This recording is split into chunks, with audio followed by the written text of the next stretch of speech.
Welcome to accurate yoga. अब हम शुरू करेंगे नवंबर 2017 से पेपर थर्ड। इसके हमने 1 से 10 क्वेश्चन हम कर चुके हैं। फर्स्ट पार्ट आप देख सकते हैं उसके लिए। अब हम करेंगे 11 से लेकर के 20 क्वेश्चंस विद डीप एक्सप्लेनेशन दोस्तों। तो चलिए शुरू करते हैं पार्ट 2। सबसे पहला प्रश्न है प्रश्न नंबर 11। शिव संहिता के अनुसार एक समय में कुंभक के कितने चक्रों का अभ्यास किया जाना चाहिए। दोस्तों प्रश्न को पहले हमें समझेंगे। सबसे पहले मैं बता देना चाहता हूं कि कुंभक कितनी बार किया जाना चाहिए। 4 बार किया जाना चाहिए एक दिन में। एक दिन में 4 बार करना चाहिए। वो 4 बार कितने, कौन सा समय होता है? एक तो प्रातः काल, एक मध्याह्न माने आपका दोपहर काल, उसके बाद में बात की जाए तो सायंकाल, और फिर है अर्धरात्रि। प्रत्येक ग्रंथ में दोस्तों ये 4 समय बताए गए हैं। हर ग्रंथ में ये 4 समय बताए गए कुंभक के लिए। अब इसमें दोस्तों प्रश्न आता है कि एक समय में कितने कुंभक का अभ्यास किया जाना चाहिए। तो हर ग्रंथ में एक समय में बताया गया कि 20 कुंभक का अभ्यास करना चाहिए प्रत्येक ग्रंथ में दोस्तों। चाहे वो कोई ग्रंथ हो, अष्टप्रदीपिका हो, आपका शिव संहिता है, चाहे आपके कुछ उपनिषद हैं, सभी जगहों पर 20 राउंड एक बार में करने हैं। तो यहां पर दोस्तों प्रश्न क्या पूछा है हमसे?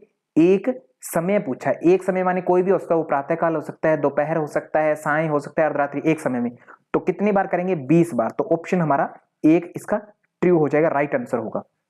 दूसरी दोस्तों प्रश्न कल को घूम करके ऐसे आ सकता है कि एक दिन में कितने कुंभकों का अभ्यास किया जाना चाहिए, कितने चक्रों का, कितने कुंभक का। तो एक दिन की बात आए तो दिन में दोस्तों 4 टाइम होते हैं। दिन मतलब 24 घंटे जिसको हम बोलते हैं। तो प्रातः, मध्याह्न, साय, अर्धरात्रि ये सभी एक दिन माना जाएगा। तो एक दिन में 80 कुंभक हो जाएंगे। बट यहां पर हमसे 20 पूछा है, माने एक समय में कुंभक पूछा, तो वो 20 हमारा आंसर करेक्ट होगा। नेक्स्ट देखते हैं।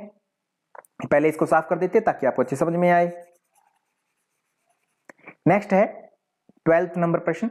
जीवित कोशिका की कौन सी संरचना जैव प्रोटीन संश्लेषण के लिए जिम्मेदार है? प्रोटीन संश्लेषण माने प्रोटीन सिंथेसिस।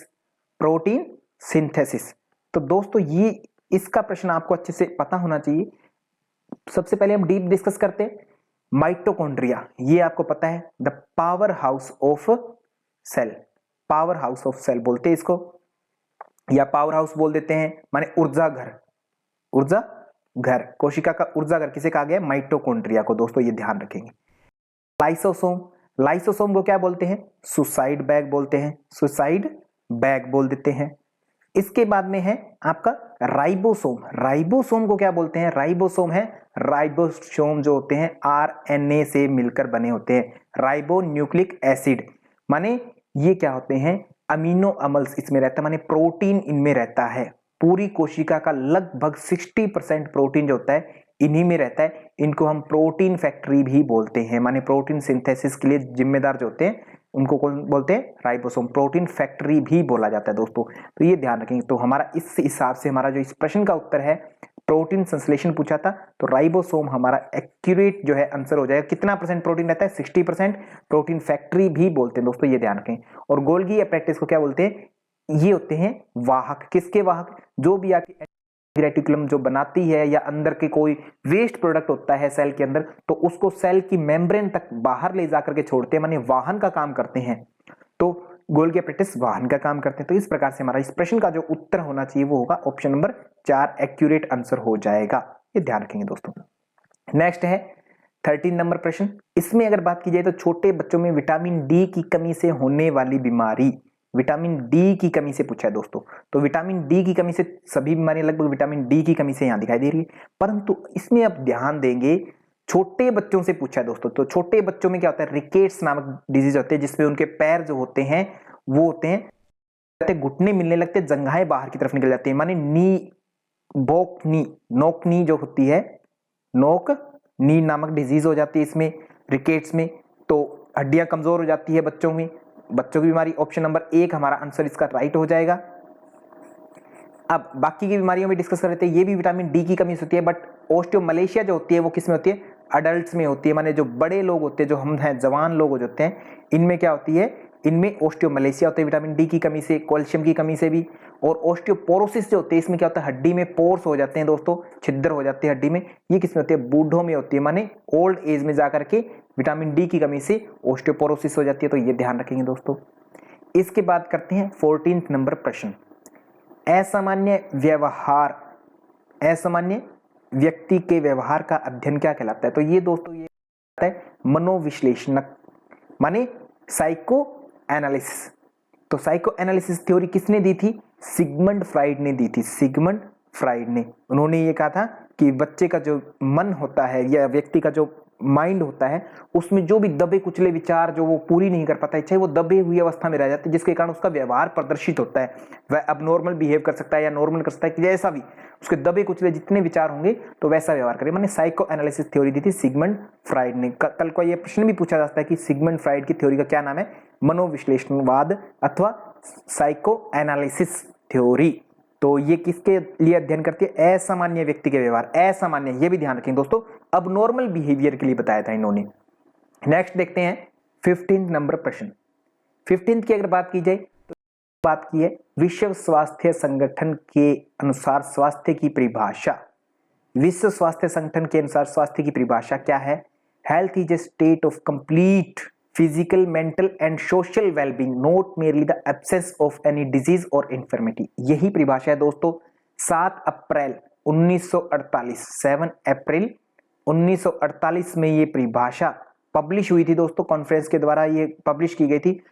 अभी तक दोस्तों 7 अप्रैल 1948 के बाद में इसमें कोई अमेंडमेंट नहीं हुआ है। इसमें 3 ही आयाम हैं, फिजिकल माने शारीरिक, मेंटल माने मानसिक और सोशल माने सामाजिक, ये 3 आयाम है हेल्थ की परिभाषा में WHO के अकॉर्डिंग, वर्ल्ड हेल्थ ऑर्गेनाइजेशन के अकॉर्डिंग। लास्ट टाइम कब अमेंडमेंट हुआ था, 7 अप्रैल 1948 में। उसके बाद में स्पिरिचुअल अभी तक नहीं जोड़ा गया। बहुत सी पुस्तकों में देखते हैं आप कि स्पिरिचुअल भी इसमें ऐड किया गया, बट ऐसा नहीं है, ये ध्यान रखिए। तो हमारा इसका उत्तर है जो नहीं पूछा गया हमसे, तो नहीं के रूप में आध्यात्मिक जो पार्ट है वो स्पिरिचुअल में नहीं आता दोस्तों, ये ध्यान रखेंगे, अभी तक नहीं जोड़ा गया है ऑफिशियली।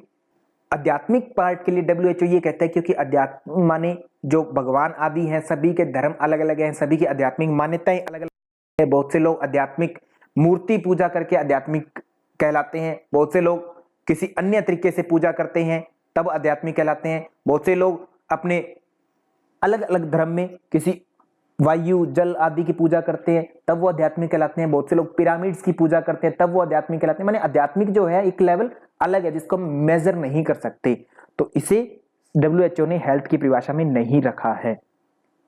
फिर है 16 नंबर प्रश्न।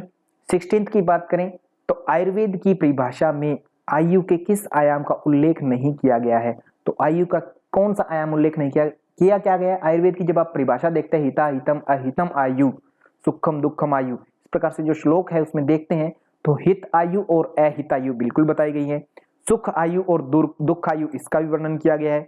इसके अलावा कोई आयु का वर्णन किया गया है, तो वहां पर अगर आप देखेंगे तो दीर्घायु वर्ड नहीं मिलेगा आपको, माने लंबी आयु की बात नहीं की। उन्होंने कहा है हित आयु होती है एक जो हितकारी होती है सभी के लिए, एक अहित आयु होती है जो सभी के लिए अहितकारी होती है, माने पाप करते हैं जिसमें। एक होते हैं सुख आयु जिसमें हमें सुख मिलता है, अच्छे से कर्म करते हैं। एक होता है दुख आयु जिसमें हम भोग लेते हैं, ज्यादा से ज्यादा मतलब दुख भोगते हैं। तो 4 आयु का वर्णन है, दीर्घ आयु का वर्णन नहीं है। तो हमारा ये जो उत्तर है नहीं के रूप में पूछा गया है, तो हमारा ऑप्शन नंबर 4 जो रहता है इस प्रश्न का बिल्कुल करेक्ट आंसर हो जाएगा। फिर है 17 नंबर प्रश्न। 17 नंबर प्रश्न की अगर बात करें तो पूछा गया कि सतरजतम के आधार पर मानस प्रकृति की कुल संख्या कितनी है। सबसे पहले प्रकृति देखते हैं। प्रकृति 2 प्रकार से होती है, एक होती है शारीरिक माने फिजिकल जो हमारी दिखाई देती है शरीर रूप से, एक होती है मानसिक। शारीरिक प्रकृति की बात करें तो किससे बनी होती है, त्रिदोषों से। त्रिदोष क्या है, वात पित्त कफ। ये प्रकृति कितने प्रकार की होती है, 7 प्रकार की होती है, त्रिदोष प्रकृति 7 प्रकार की, ठीक है। मानसिक प्रकृति की बात करी तो ये किससे बनती है, त्रिगुणों पर आधारित होती है। त्रिगुण, त्रिगुण क्या होते हैं आपके, सत रज तम, इन पर बेस्ड होती है। ये कितने प्रकार की होती है, 16 प्रकार की होती है प्रकृति, मानसिक प्रकृति, तो सत रज तम से बनती है। तो 16 प्रकार हमारा आंसर ठीक हो जाएगा। अब इसमें दोस्तों अभी तो तीनों का इकट्ठा पूछा गया, आगे हो सकता है इनका अलग अलग पूछ लिया जाए।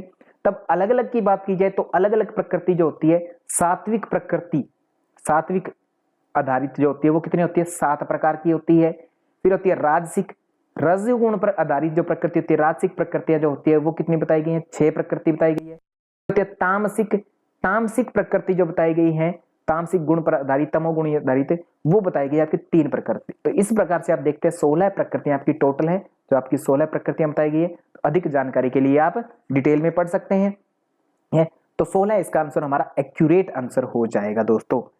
क्लियर। इसके साथ में आपको एक बात और बताया था कि मानसिक जो दोष माना गया है, मन का जो दोष माना गया है कि मन में दोष कैसे होता है, वो किसको माना गया है, रजगुण और तमोगुण, इनको जो होते हैं मानसिक दोष माने गए। सत्व गुण जो होता है मन का सबसे उत्तम रूप माना गया, माने सत्व रूप माना गया है मन को, परंतु रजोगुणी और तमोगुणी होना मतलब मन में बीमारी आ जाती है। तो मानसिक दोष कौन से है, रज और तम, ये ध्यान रखेंगे दोस्तों। सत्व गुण जो है मानसिक दोष नहीं है, मन का दोष नहीं है। 18 नंबर प्रश्न करते हैं, अपर वैराग्य का परिणाम है। अपर वैराग्य, अपर वैराग्य की बात की जाए तो 2 वैराग्य होते हैं, पर और अपर, 2 वैराग्य होते हैं। अपर वैराग्य माने अपर जो संसार से परे नहीं है, और पर माने जो संसार से परे है, उन चीजों में भी वैराग्य होना। अपर वैराग्य पहले आता है, फिर पर वैराग्य, माने ये श्रेष्ठ है, पर वैराग्य श्रेष्ठ है, ये ध्यान रखेंगे। सबसे श्रेष्ठ कौन सा है, पर वैराग्य। और अपर वैराग्य सांसारिक वैराग्य माने संसारिक वस्तुओं में वैराग्य होना, और पर वैराग्य माने संसार से जो परे वाली चीजें हैं, स्वर्ग नरक मोक्ष आदि, इनमें भी वैराग्य की स्थिति आ जाना, पर वैराग्य है। अपर वैराग्य के 4 परिणाम हैं। क्या क्या है? अपर वैराग्य की बात की जाए तो इसमें 4 परिणाम देखने को हमें मिलते हैं। यतमान, 4 प्रकार हैं, ये क्रमानुसार, तो इनको भी याद कर लेंगे। यतमान, व्यतिरेक, एकेंद्रिय और वशीकार, ये 4 वैराग्य हैं दोस्तों। इन चारों को आपको कंठस्थ कर लेना क्रमानुसार। ये 4 वैराग्य है। ये किसके प्रकार है, अपर वैराग्य के परिणाम हैं।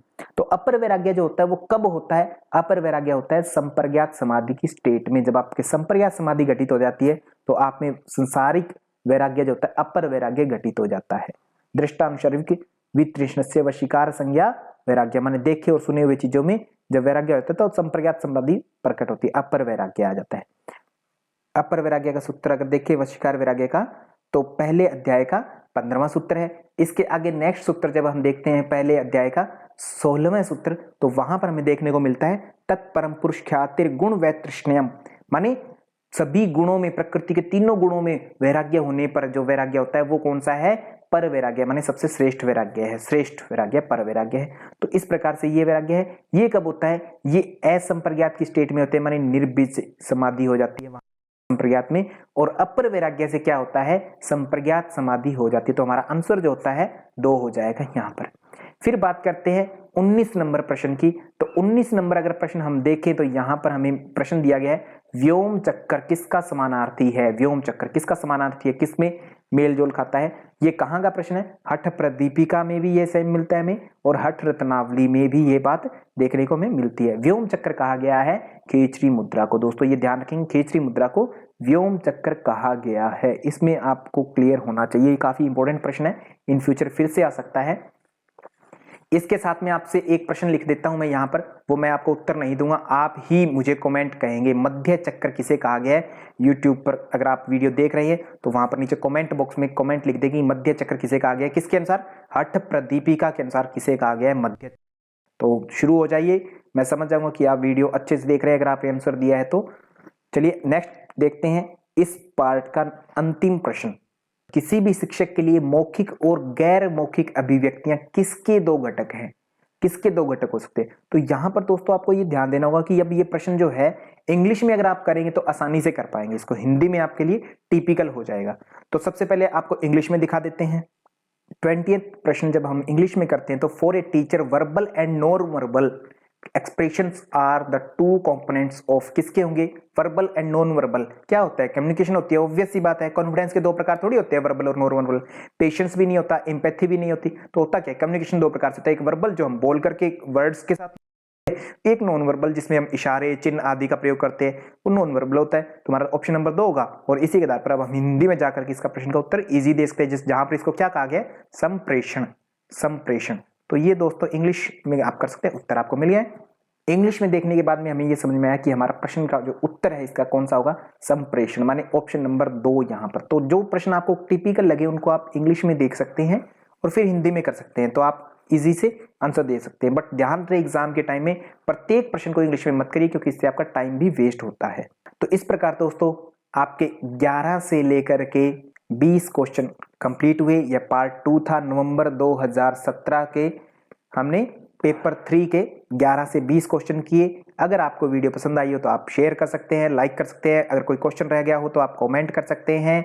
और अगर आप चैनल पर नए हैं तो सब्सक्राइब कीजिए, साथ में बेल आइकन दिया हुआ है उस पर ऑल सेलेक्ट करके आप बेल आइकन को क्लिक कर दीजिए, जिससे आपको सारी नोटिफिकेशन सबसे पहले मिलेंगे। Thank you so much. और अगर आप हमसे जुड़े रहना चाहते हैं लाइव क्लास के माध्यम से, कंप्लीट कोर्स करना चाहते हैं, ऑफलाइन लेक्चर जिसमें आपको मिलते हैं, क्विज भी आपको मिलती है और लाइव क्लासेस भी मिलती हैं पर डे, तो आप हमसे जुड़ सकते हैं और अपना नेट या जेआरएफ को आप सिक्योर कर सकते हैं। थैंक यू सो मच, धन्यवाद। अगर आप यूजीसी नेट जेआरएफ में तैयारी कर रहे हैं, ये मेरी वेबसाइट है जिस पर मैंने आपके लिए सारा का सारा कंटेंट 10 के 10 यूनिट डाल दिए हैं। वहां पर आप एक्सेस कर सकते हैं मेरे सारे के सारे 10 यूनिट्स को। वेबसाइट ओपन करेंगे तो आपको 10 यूनिट्स दिखाई देंगे। इनमें से जहां चाहें जो चीज देखना चाहें वो देख सकते हैं इजीली। आप जैसे चाहें जब चाहें 24 घंटे कभी भी इनको एक्सेस कर सकते हैं। रिकॉर्डेड लेक्चर्स को एज ए नोट्स आगे पीछे करके देख सकते हैं। सबसे खास बात यह है कि इनमें आपको दिखाता रहेगा कि आपने कितना कर लिया है। ये देखिए जैसे ऑरेंज लाइन हो चुकी है तो ऑरेंज लाइन आपको बताएगी कि आपको कब करना है, आगे कब पढ़ना है और कितना रह चुका है आपका सिलेबस या आपने पूरा कवर कर लिया है। अगर आप इनको कर लेते हैं तो आपका 100% मैं मानता हूं नेट या जेआरएफ 100% दोस्तों पक्का हो जाएगा।